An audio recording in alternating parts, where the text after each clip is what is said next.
पदमपुरा के द्विवेदी जी का बड़ा बेटा यदुराज आज भी पाठशाला से फरार है। दुर्भावनावश विद्यालय के चपरासी द्वारा यदुराज की शिकायत उसके पिता न्यायाधीश कृष्णमूर्ति को की जाती है। कृष्णमूर्ति जी यदुराज को बनारस के एक छात्रावास में मधुसूदन पंडित जी के पास भेज देते हैं। मधुसूदन पंडित जी उसे पढ़ा लिखाकर प्रकांड विद्वान बना देते हैं, किंतु उसकी रुचि चित्रकारी में होती है। 80 घाट पर नित्य स्नान के दौरान एक युवती मोहिनी यदुराज की खूबसूरती पर आसक्त हो जाती है, लेकिन यदुराज अपनी बचपन की साथी भव्या को चाहता है। वहीं शिक्षा प्राप्त होने के बाद यदुराज अपने गांव पदमपुरा में 2 वर्गों के बीच विषमता को मिटाना चाहता है, जिसमें कुछ लोग बाधक बनते हैं। क्या यदुराज बरसों से चले आ रहे इस भेदभाव को मिटा पाएगा? यदुराज भव्या का होगा या मोहिनी की किस्मत अधिक मेहरबान होगी? वो कौन है जो उसके जान के दुश्मन बनेंगे? जानने के लिए सुनिए आचार्य नरेंद्र शास्त्री की पुस्तक यदुराज, सिर्फ बुक ऑडियो पर। बद्री प्रसाद उपाध्याय की कक्षा में आज भी पूर्वत की तरह जोर जोर से बच्चों के पढ़ने की आवाज आ रही थी। एक बच्चा पहाड़ी बोलता, दूसरे बच्चे उसके पीछे पीछे दोहराते, 2 एकम 2, 2 दूनी 4, जिससे पास के रास्ते से गुजरता कोई भी व्यक्ति समझ सकता था कि यहाँ अवश्य पाठशाला लग रही है। पाठशाला के पास से गुजरते हुए पांडे जी ने देखा कि एक 7-8 साल का बच्चा विद्यालय की दीवार के पास चिपक कर खड़ा है। वो बच्चा कभी झांक कर विद्यालय की तरफ देखता तो कभी रास्ते की तरफ। ऐसा वो इसलिए करता ताकि उसकी चोरी न पकड़ी जाए और निगाह रख सके कि कौन इधर आ रहा है, कौन कौन इधर से जा रहा है। जैसे ही कोई परिचित उधर से गुजरता वो बच्चा इधर उधर घूमने लगता ताकि वहां से गुजरने वाले लोगों को ये लगे कि जरूर अपने किसी काम से इधर से गुजर रहा है। पर आज तो पांडे जी ने उसे रंगे हाथों पकड़ लिया है। पांडे जी जैसे ही बच्चे के पास आए, बच्चे के चेहरे का रंग उड़ गया। पांडे जी ने उसका हाथ पकड़ा और ले जाने लगे उसे पाठशाला में। बालक भी अपना पूरा जोर लगाकर छुड़ाकर भागने की कोशिश कर रहा था, परंतु पांडे जी के जोर के सामने उस बच्चे की क्या बिसात जो खुद को छुड़ाकर भाग सके। पांडे जी उसे लेकर सीधा हेडमास्टर साहब के ऑफिस गए और थोड़ा जोर से कड़क कर हेडमास्टर साहब से बोले, मास्टर जी, आपको तनख्वाह बच्चों की पढ़ाई और उनका ध्यान रखने के लिए मिलता है कि ऑफिस में कुर्सी तोड़ने के लिए? हेडमास्टर साहब थोड़ा मुस्कुराते हुए चपरासी से बोले, करण सिंह, पांडे जी के लिए पानी लाइए। मैं पानी पीने नहीं मास्टर जी, शिकायत लेकर आया हूं। पांडे जी तपाक से बोले, शिकायतें भी होती रहेंगी पांडे जी, आप पहले शांत हो जाइए, थोड़ा पानी पीजिए फिर फरमाइए। लाओ 2 पानी, कहते हुए गुस्से से पानी का ग्लास पकड़ा। पानी पीकर थोड़ा शांत होकर पांडे जी बोले, मास्टर जी, मैं पाठशाला के पास से निकल रहा था तो मैंने देखा ये लड़का पाठशाला के बाहर वाली दीवार के पास बांस के पेड़ के समीप खड़ा था। लगता है विद्यालय से भाग गया था।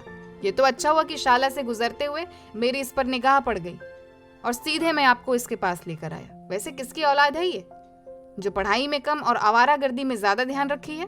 पांडे जी ने शिकायत करते हुए कहा। पांडे जी, क्या आप इसे नहीं जानते? नहीं, मैं इसे क्यों जानूं? क्या किसी लाट साहब का बच्चा है? लाट साहब का ही समझिए। लाट साहब के बच्चे ऐसे सड़कों पर आवारागर्दी नहीं करते। आखिरकार मैं भी जानना चाहूंगा कि ये किसका बच्चा है? ये बच्चा मजिस्ट्रेट साहब श्री कृष्ण द्विवेदी जी का पुत्र यदुराज है। ओह, तो ये मजिस्ट्रेट साहब के साहबजादे हैं। लेकिन मास्टर जी, एक बात मैंने देखी है, जो माता पिता ज्यादा काबिल होते हैं उनकी नाकाबिल संतानें पैदा होती हैं। ठीक ऐसा ही कृष्णमूर्ति जी के साथ हो रहा है। ऐसी बात नहीं है पांडे जी, अभी तो यदुराज 7 ही 8 बरस का हुआ है। इतनी सी कम उम्र में क्या अंदाजा लगाया जा सकता है कि ये बच्चा लायक निकलेगा या नालायक निकलेगा? खैर पांडे जी, अब समाज के जिम्मेदार नागरिक लगते हैं। अच्छा हुआ इतना तो पता चला कि पदमपुरा गांव में भी कुछ जिम्मेदार लोग रहते हैं, वरना हम तो अभी तक यही समझते थे कि यहाँ सब अपने काम से काम रखते हैं। समाज में क्या हो रहा है, देश में क्या हो रहा है, किसी को किसी से कोई मतलब ही नहीं। खैर, आपके जिम्मेदारी भरे कदमों के लिए आपका शुक्रिया। पांडे जी वहां से चले गए। उनके जाने के बाद हेडमास्टर श्रीकांत वर्मा ने मास्टर बद्री प्रसाद उपाध्याय जी को बुलाया और समझाते हुए कहा, देखो बद्री प्रसाद जी, अभी ये बच्चे छोटे हैं, अबोध हैं, नासमझ है। इनका मन कोरी सलेट की तरह है। आप उस पर जो लिखना चाहोगे वही तो लिखा जाएगा। अब ये तो आप पर डिपेंड करता है कि आप उनके मन पर क्या लिख रहे हो, किस तरह लिख रहे हो। अगर आप सकारात्मक भाव से लिखोगे तो देश को समुन्नत बनाने वाले राष्ट्रवादियों को तैयार करोगे। यदि नकारात्मक भाव से लिखोगे तो फिर विद्रोह और द्वेष को पनपाकर चलने वाले बालकों का निर्माण करोगे। श्रीकांत वर्मा की बातों को सुनकर बद्री प्रसाद उपाध्याय जी अपनी कक्षा में चले गए। आज तो इस यदुराज के बच्चे की खैर नहीं। इसकी वजह से आज मुझे कितना सुनना पड़ा। अरे मजिस्ट्रेट का बच्चा है तो इसका मतलब ये थोड़ी है कि इसकी वजह से किसी को भी सुनना पड़े। जब तक 4-5 डंडा मार मार कर तोड़ ना दूं, मेरा नाम भी बद्री नहीं। एक तो ये कक्षा में आता नहीं, आता है तो इसको कुछ आता जाता नहीं। ऊपर से मजिस्ट्रेट बाप का रौब कि किसी को भी कक्षा में डांट पड़वा दे। यदुराज इधर आ। घुड़क जमाते हुए बद्री प्रसाद ने यदुराज को बुलाया। धर्मू बेटा, जाकर 2-4 अच्छे डंडे ले आ। आज देख मैं इसका क्या हाल करता हूं। धर्मू, जो कक्षा अध्यापक का मुंह लगा विद्यार्थी था, कब से अपने गुरु के आदेश की प्रतीक्षा कर रहा था। आनन फानन में जाकर बांस की पतली पतली 5-6 सरकंडी ले आया, जो देखने में तो पतली थी लेकिन उनकी मार बड़ी असहनीय थी। अध्यापक जी जमाने लगे डंडा। ऐसे नहीं सुधरेगा तू, आजकल बहुत सर चढ़ गया है। आज मार पड़ेगी तो आ जाएगी अकल ठिकाने। और जब तक हाथ लाल जर्द नहीं हो गए तब तक बालक को छड़ी की मार पड़ती रही। अध्यापक जी के जाने के बाद यदुराज ने हाथों को सहलाया। साथियों ने संवेदना जताई, जो अध्यापक जी के कक्षा में रहते बिल्कुल भी प्रकट नहीं हो रही थी। रमेश यदुराज के हाथों पर फूंक मारते हुए बोला, दर्द हो रहा है क्या यदु? ये धर्मू भी कैसा निर्दयी है, अपनी साथियों की पिटाई करवाते हुए इसे जरा सी भी शर्म नहीं आती। देख तो कैसी तीखी छड़ी लाया था।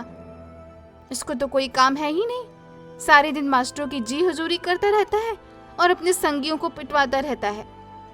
खुद तो हुजूरी कर कर के बच जाएगा और हम सब लपेटे में आ जाते हैं। देख लेना, एक दिन हम सब मिलकर इसकी तबीयत ऐसे सही करेंगे, इसका बरसों का हिसाब पूरा हो जाएगा। रहने दे रमिया, वो भी अपना ही साथी है। कुछ गलती मेरी ही होगी। मैं ही तो पाठशाला के पास वाले बांस के पेड़ के नीचे खड़ा था। पर मैं भी क्या करूं यार, मैं कोई शौक से थोड़ी वहां पर खड़ा होता हूँ। पाठशाला आते समय एक अजीब सा डर मेरे मन में रहता है।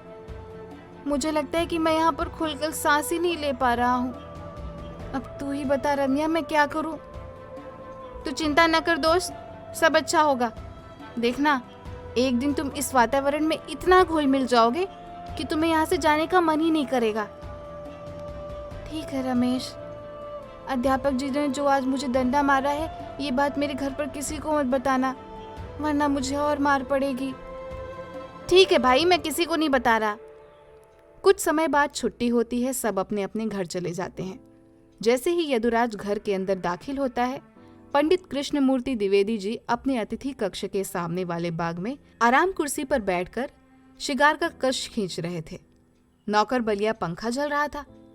जैसे ही यदुराज दबे दबे कदमों से अंदर जाने लगा, नौकर बलिया ने फुसफुसाते हुए कहा, यदुराज यदुराज। आवाज सुनते ही द्विवेदी जी सचेत होकर बैठे। आवाज दी, यदुराज इधर आओ। जी पिताजी। डरा सहमा सा यदुराज अपने पिता के पास जाता है। आज स्कूल में क्या हुआ था? पांडे जी ने क्या किया? मैं पिताजी, वो क्या वो? पूरी बात बता, मुझे सब पता है। मुझे पांडे जी ने सब बता दिया। क्या जरूरत थी तुम्हें स्कूल से बाहर छिपने की? क्या कमी है हमारे घर में? तुम्हें सारी सुविधा दे रखी है, इसके बावजूद भी तुम पढ़ाई से जी चुराते हो। ये तो अच्छा है कि तुम्हारे हेडमास्टर साहब श्रीकांत जी एक भले और समझदार आदमी हैं, नहीं तो तुम्हारी शिकायतों की वजह से मुझे हर रोज स्कूल जाना पड़े। बेटे तो आखिरकार हम भी थे और सुविधा तो कुछ थी ही नहीं। बाप दादा तो यही कहा करते थे कि क्या करेगा पढ़ के। जजमानी में आई हुई इतनी पुश्तैनी जमीन है कि 7 पीढ़ी भी बैठकर खाएगी तो भी बचेगी। लेकिन कृष्णमूर्ति जी को अपने दम पर चलना पसंद था। मैं पढ़ा, और तुम्हारा तो स्कूल भी घर से ज्यादा दूर नहीं है। हमारे टाइम पर तो हम नदी पार करके 3-3 कोस जाया करते थे। बरसात में तो नदी उफान पर रहती थी। मैं फिर भी पढ़ा और आज सब लोग मुझे न्यायमूर्ति कृष्णमूर्ति के नाम से जानते हैं। अगर जजमानी के चक्करों में ही रहता तो घर से खेत तक ही पहचान रह जाती, कभी आगे नहीं बढ़ पाता। चल अब सुनता क्या है, जा अंदर। कृष्णमूर्ति जी की विशालकाय हवेली में चारों तरफ प्रवेश के लिए 4 दरवाजे थे। एक दरवाजे के ठीक सामने बागान था, दूसरे दरवाजे के ठीक सामने सीताराम और लक्ष्मण जी का मंदिर संगमरमर से और उसका ऊपरी गुंबद सोने की झाल देकर बनाया गया था, जिनका निर्माण उनके पितामह राम सहाय जी ने करवाया था, जहां हर रामनवमी को अखंड रामायण का पाठ चलता था। और ये परंपरा राम सहाय द्विवेदी जी के समय से चली आ रही थी, जिसे बाद में इनके बेटे धनसी राम ने और अब पंडित कृष्णमूर्ति जी भी निभा रहे थे। तीसरे दरवाजे के ठीक सामने खुला मैदान था, जिसमें कभी कभी सभा का आयोजन होता था। चौथे दरवाजे को एक गुप्त सुरंग से जोड़ा गया था। दरवाजे के ठीक ऊपर एक घड़ी नुमा कील लगाई गई थी, जिसको हल्का सा दबाने पर वहां दरवाजा बिना आवाज किए खुलता था। सुरंग का रास्ता 2 कोस दूर कालिका मंदिर में जाता था, जहां विशेष अवसरों पर द्विवेदी परिवार पूजा अर्चना किया करता था। पहले दरवाजे के सामने होल से होते हुए घर का मुख्य दरवाजा जाता था। द्विवेदी जी की जैसा शानदार घर आसपास के 50 गांव में भी नहीं था। कुछ दिनों बाद गांव में सरपंच के चुनाव होने थे। सब प्रतिनिधि अपने अपने समर्थन में प्रभावशाली लोगों को लेकर घूम रहे थे। पंडित कृष्णमूर्ति जी का पूरा समर्थन भैरव सिंह पांडे को मिल रहा था। हालांकि वो कचहरी के कामों के कारण उनके साथ व्यक्तिगत रूप से घूम नहीं पाते थे, तो भी यदा कदा समय निकालते और आर्थिक रूप से मदद करते। पांडे जी एक जगह खड़े होकर भाषण दे रहे थे। सैकड़ों की तादाद में वहां लोग इकट्ठा थे। कौतूहलवश यदुराज भी देखने गया। पांडे जी अपने भाषण में कह रहे थे, मेरे भाइयों और बहनों, बच्चे भगवान होते हैं। उन्हीं नन्हे मुन्ने बच्चों के लिए, उन्हीं भगवान के लिए इस बार सरपंची के चुनाव में मुझे जिता देना। मैं वादा करता हूँ तुम्हारे बच्चों का भविष्य उज्जवल बना दूंगा। यदुराज मन ही मन बड़बड़ाते हुए बोला, भगवान होते हैं और तू आज भी नहीं आने देगा? उस दिन मेरी तो मास्टर जी से जो हजामत करवा दी थी और अब कहता है कि आज भी नहीं आने दूंगा। देखो तो साला पांड्या कितना झूठ बोलता है। मन ही मन बड़बड़ाते हुए वो कब जोर जोर से बोलने लगा उसे खुद ही पता नहीं चला। भीड़ में सन्नाटा पसरा, सबका ध्यान यदुराज पर और वो बोले ही जा रहा था। पास आकर किसी ने कोहनी जमाई, ध्यान टूटा, नजरें ऊपर उठाकर देखा तो वो स्कूल का चपरासी करण सिंह था। पाठशाला नहीं चलना क्या? करण सिंह डांटते हुए बोला। चल रहा हूँ भाई करण, क्यों इतना जल्दी है? तुझे जल्दी नहीं तो क्या हुआ भाई? पाठशाला कोई तुम्हारे समय के हिसाब से लगेगी क्या? ठीक है चलो। जैसे ही पाठशाला के बाहर पहुंचे तो पाया पाठशाला में आज प्रार्थना लेट तक चल रही थी। लेकिन जैसे ही अंदर गए सब बच्चे टकटकी लगाकर देख रहे थे। दरअसल पाठशाला में कुछ जादूगर जादू का खेल दिखा रहे थे, जिसमें एक बच्चे पर एक कपड़े को ढक देते, कुछ बोलते और जब पर्दा हटाते तो वो बच्चा गायब मिलता। इसके अलावा भी उस दिन पाठशाला में बहुत से जादू के खेल दिखाए गए। सब बच्चे उन्हें कौतूहल पूर्वक देख रहे थे। यदुराज की तो मानो आज पलकें ही नहीं झपक रही थी। वह निर्निमेष उस खेल को देखता ही जा रहा था। लग रहा था कि आज वह पहली बार शाला में अपने पूरे मन से उपस्थित है। जादूगर के इसी खेल के क्रम में चपरासी करण सिंह भी हेडमास्टर को कहना भूल गया कि आज यदुराज सीधा पाठशाला न आकर चौपाल पर पांडे जी की सभा में था। इसी तरह एक साल बीत गया। पाठशाला में दूसरा साल शुरू हुआ। पहली क्लास के बच्चे अब दूसरी क्लास में, दूसरी क्लास के बच्चे अब तीसरी क्लास में पहुंच चुके थे। कुछ नए चेहरे भी शाला में भर्ती हुए थे, जिनमें एक थी पड़ोसी गांव भागलपुर के महाजन श्रीपाद जी की सुपुत्री भव्या। अध्यापक जी क्लास में आए, हाजिरी लगाई तो पाया आज 2 छात्र आए ही नहीं है क्लास। एक तो वो जो अक्सर आता ही नहीं था, यदुराज, दूसरा उसका लंगोटिया नवीन। आनन फानन में स्कूल के चपरासी करण सिंह को बुलाया गया। क्लास के 5-7 हट्टे कट्टे छात्रों के साथ चपरासी करण सिंह को यह हिदायत दी गई कि यदुराज और उसका ये लंगोटिया नवीन जहां कहीं भी दिखे दोनों को फौरन पकड़कर मेरे सामने हाजिर करो। आज्ञा पाकर सभी विद्यार्थी और करण सिंह गांव में जा जाकर पड़ताल करने लगे। भाई, तुमने कृष्णमूर्ति जी के बेटे और उनके साथी को कहीं देखा है? पास से गुजर रही एक बुढ़िया संतरा के कानों में ये बात पड़ी और उसने बोला, हाँ, मैंने देखा है, अभी भी वही होगा। पंडिताइन चारुल का पोता और उसका लंगोटिया अभी भी चिमन लाल के घर के पोल के सामने फर्श पर पाठशाला के बस्ते को सिराने लगाकर सो रहे थे। थोड़ा जल्दी करो, अगर मौका चूक गए, उन्हें भनक पड़ी तो भाग जाएंगे वो लोग। जल्दी जाओ, सोते हुए कोई धर दबोचो। आनन फानन में सभी चिमन लाल के घर पहुंचे। चारों तरफ से घेर कर सब बच्चों और चपरासी करण सिंह ने यदुराज और नवीन को पकड़ लिया और सीधा हेडमास्टर साहब के सामने पेश किया।